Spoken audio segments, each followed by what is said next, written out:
Mom and Dad, are you ready? Today's word is stupendous. You need some encouragement. Stupendous marriage encouragement. You need some inspiration. Guys do respond to that. Ooh, she liked that. That's good. I could do more of that.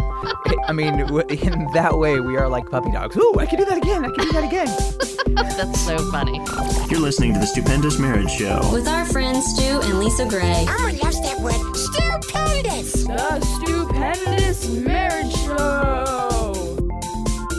Hey there, welcome to Stupendous Marriage Show. I'm Stu Gray. Hi, Stu Gray. I'm Lisa Gray. This is a show where we take your questions about marriage and we talk about them and we make fun of ourselves and we talk a little bit about our marriage and we just try to encourage, challenge, and inspire you in your marriage. You can always send us your email on air at stupendousmarriage.com or the big blue button at our website at stupendousmarriage.com. And you know, as much as we love getting your initial emails with questions, you know what we love even more, honey? What is that? Follow-up emails. Woo! Yay!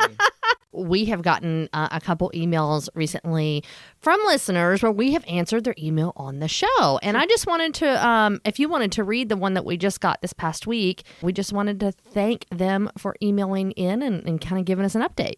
Hey guys, I emailed you in August about my husband wanting me to work when we have kids. I just wanted to update you and say I took your advice, Lisa, and have been praying to God to change one of our hearts. And then, a couple weeks ago, me and my husband had a argument. But in the end, after talking through it, he has really listened, and he's now looking for a better job. We're not pregnant yet. We're waiting until he can find a better job. Thanks so much for your advice. Love the podcast. Keep doing what you're doing.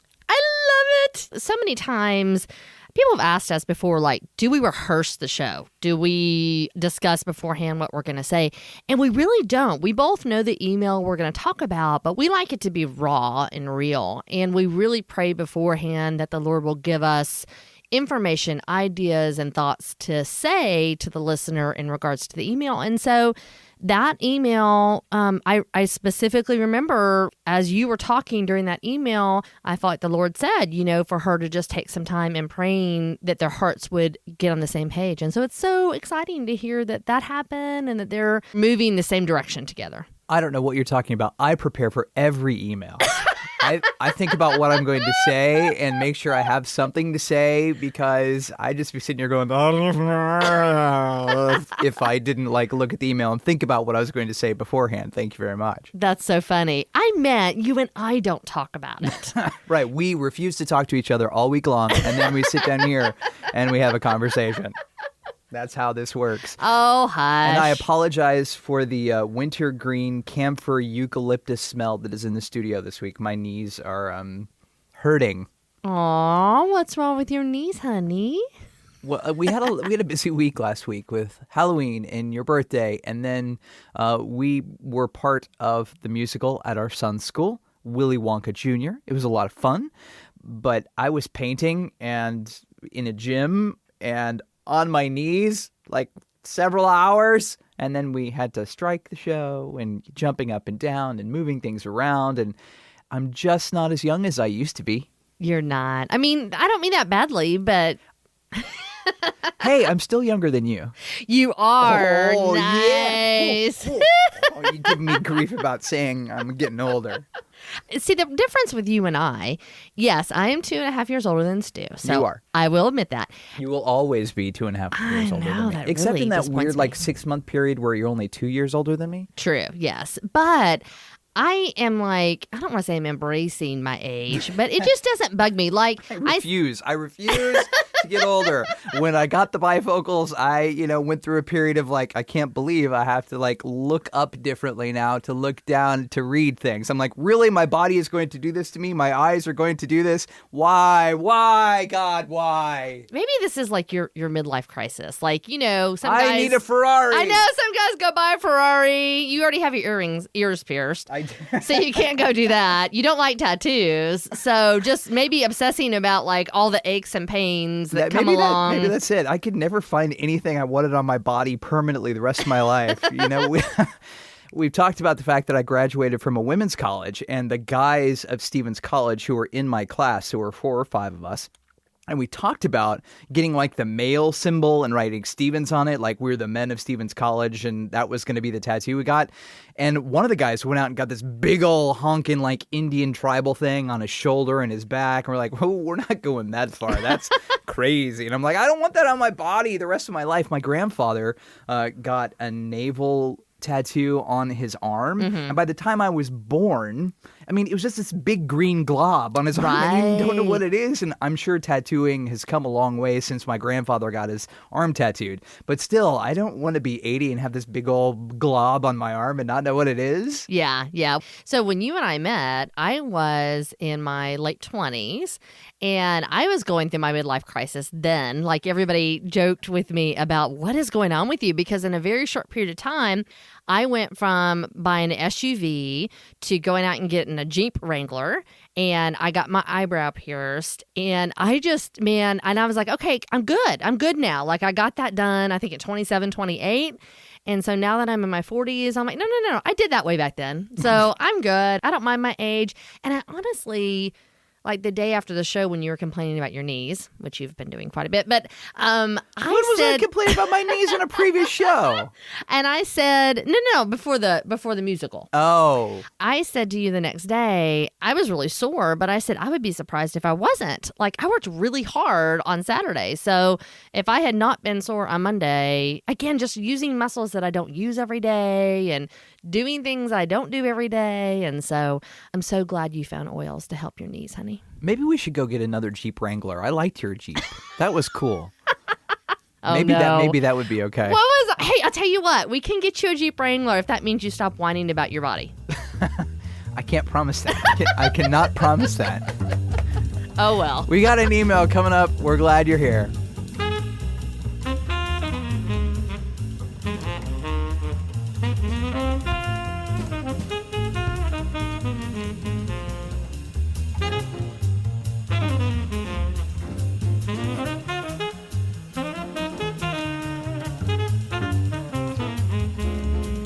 The emails come from onair@stupendousmarriage.com, and you can send us yours anytime you would like, 24/7, 365. onair@stupendousmarriage.com or at our website, stupendousmarriage.com. Look for the blue button that says, Send Stu and Lisa an email. Here's this week's email. At night when he gets home, he goes right to the couch after we eat dinner. It doesn't matter if there is a game on or not. He finds something to watch and disengages from life for the evening.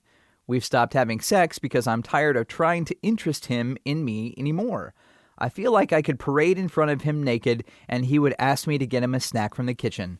What do I do? I don't mean that badly to laugh, but when first time I read this email and I saw that line, I thought, yeah, that's not what would happen for me, because... Naked with snacks? Let's go! I mean, you even said, like, hey, could you, like, have less on when you're vacuuming? Like, that would just be hot. And I'm like, right, what? Exactly. I'm thinking, yeah, it'd be hot, but not in the way you think it would be hot. So, I mean, you know what? I think so many times in life, I was actually thinking about this morning, life is really about routine. Like, most of us get up every day and do the same things. From the time we get up to the time we go to bed, our days generally look about the same. They might vary a little bit in the amount of meetings we have or in issues with the kids or something like that, but it really does look the same. And so it's so easy to just go on cruise control and just kind of disengage from life in general, especially if you have a job that's really demanding. And I don't know what he does for a living, but if he has something where he just puts everything he has out during the day, then he comes home and just needs to completely unplug. I can just see that being the case. Unfortunately, he's not plugging back in. He's not re-engaging after a break from work, and that's not healthy at all. Yeah, I think that's really true. Spending all night doing nothing, just vegging in front of the television, doesn't seem to be healthy. I don't mind a little bit of time, or after she goes to bed, spending some time unwinding that way. But definitely disengaging. I don't know if there are kids involved or anything like that, but I kind of go back to expectations versus reality. What's going on is not what you expect. And have you challenged him in this area? Have you spoken to him well? Have you encouraged him when he has done something that you like after work? When he has engaged with you and you've gone to dinner, have you really encouraged him when that has happened? I mean, I laugh, and we both laughed about the naked with snacks thing, but would that really not cause him to be interested? Yeah. What would happen if you did that? I'm not being facetious. That's something different in your routine, and I'm not saying you have to do that. I'm just saying changing up the routine to cause him to go, "Oh, look over here, pretty," might be helpful. But he could be just suffering from what guys a lot of times suffer from, and that is we get the girl, and then we're done loving them. It's like we date. We're going to win them. We're going to love them. We're going to do everything best. We're going to flowers and loving and pursuit and just do everything we possibly can. Then you get married, and then it's like, okay, got her. I can kick back in the lazy boy. Don't have to do anything anymore. And that's a challenge for all people. Guys, it looks like that. For women, it looks like something different. But like you said, habits and ritual, and you just kind of get into your world and you stop loving the person how they like to be loved, and it just kind of starts to roll downhill, unfortunately. So she specifically said, what do I do? I think there's a lot of things that you can do, including switching up the routine, if it is walking out with snacks naked. But also, I think really taking some time and praying for your husband. Like, what is really going on? That he is coming home and he is so wiped out that he feels the need after dinner just to completely disengage. What's happening? We can't change our spouses. We can only change ourselves. So what are some of the things that you can do to start thinking about what's happening on your side of things? Okay, are there things that maybe there was a season maybe you didn't engage with him, and so now he's like, well, she's not paying attention to me, I'm not going to pay attention to her now. Was there a season where, maybe you've stopped putting on makeup and dressing up and trying to look your best for him? And a lot of women do that. The same thing with men. Once we're married, I think a lot of women at times can just I know I go through periods that I just oh man, he sees me every morning without makeup. I don't have to put makeup on today because we're not going anywhere. Well, I should still look my best for you too, not just the rest of the world. And then also having a conversation, just really being intentional at a time, maybe planning a date night, going out and saying, hey, I just want to check in with you. Are you okay? And not from a it's all about me and I need, but hey, I care about you. And if you're coming home and completely unplugging because you're wiped out and exhausted, what's going on in your world? Catching up with him to find out what's happening that's causing him to get to that place. I was just thinking, sitting here, what if you introduce a new hobby, a new something you do together? That way you're not just in the house sitting there every night and you're on one side of the couch looking at him going, I'm really ticked, I'm really aggravated, he's not pursuing me, not looking at me, and he's just going to the world. If you introduce, something that you guys find interesting together, you already said date nights, but, finding something outside of life where you can go serve somebody else, or you can go hang out together somewhere, or you go do something that you both enjoy, that might change up the routine again. It seems like that's what we keep going back to, changing up the routine so it's not just the same thing all the time. Make sure that hasn't been an offense somewhere that's happened where you've offended, something that, it's so easy. I was talking to a friend earlier today about it's so easy for us to put our kids and put our jobs as women in front of our spouses. And so where are you with giving him attention? Has there been things that have happened in times and seasons where you've been maybe taking the kids to every game out there and every play and all the stuff at school and just kind of took the hands off the wheel yourself?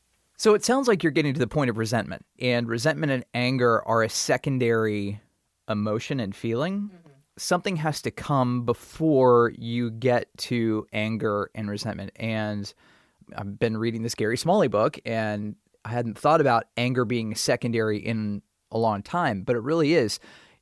What's first is hurt, frustration, and fear. Your feelings are hurt. You're obviously frustrated with what's going on. I don't know if you're afraid of something going on. You might be afraid that he's disengaging, or he's not what you lived up to, or, your marriage doesn't look like it should. Hurt, frustration, fear. Those things can bubble up. And I've talked about it before. I feel hurt. I feel frustrated. I feel confused about what's going on in your life. Take that time when you are with him and you can love him well and say, man, I really do feel hurt, or I really do feel confused about what you're doing. And I need to still be pursued by you. I still need your love and affection. I still need this. What is going on with you? What is up, and have I done something? Really having those tender comments and questions for him from a loving heart could possibly open him up to a conversation, and you get insight into who he is and where he is better than just going, oh, I'm freaking out over here, he's not doing anything. Yeah. Last thing I was going to say is, and this is so true in every area of our lives, but especially in our marriages, what you focus on grows. And hopefully there's something throughout the week that he's doing well. Maybe he's tired because he's running the kids everywhere. Maybe he's tired because he's making dinner. Like, whatever it might be that he's doing well, he may be working really hard at his job to get a bonus for you guys. Like, whatever it is, focusing on that and building him up to say, man, I am so proud of you for working so hard on that. I am so thankful for you taking on the kids getting places. I'm so grateful that you cooked dinner, and focusing on those positive things. I'm telling you, if we all did that in our everyday life with everybody we encounter, I think we would all have different days. I know for me, I would, because I often default to, oh my gosh, will you put the dishes in the dishwasher, instead of, oh, yesterday he put the dishes in the dishwasher, So it's just so easy to focus on the negative. And guys do respond to that. Ooh, she liked that. That's good. I could do more of that. I mean, in that way, we are like puppy dogs. Ooh, I can do that again. I can do that again. That's so funny. We appreciate your email. Hopefully this was helpful for you. We'd love to hear from you. If you've got a question about your marriage, on air at stupendousmarriage.com. And we will talk to you next time. See ya. Yeah. Like the show? Like the show? Yeehaw. Share the podcast. Tell another couple. Hold on. Hold up. You know what we love even more, honey? What is that?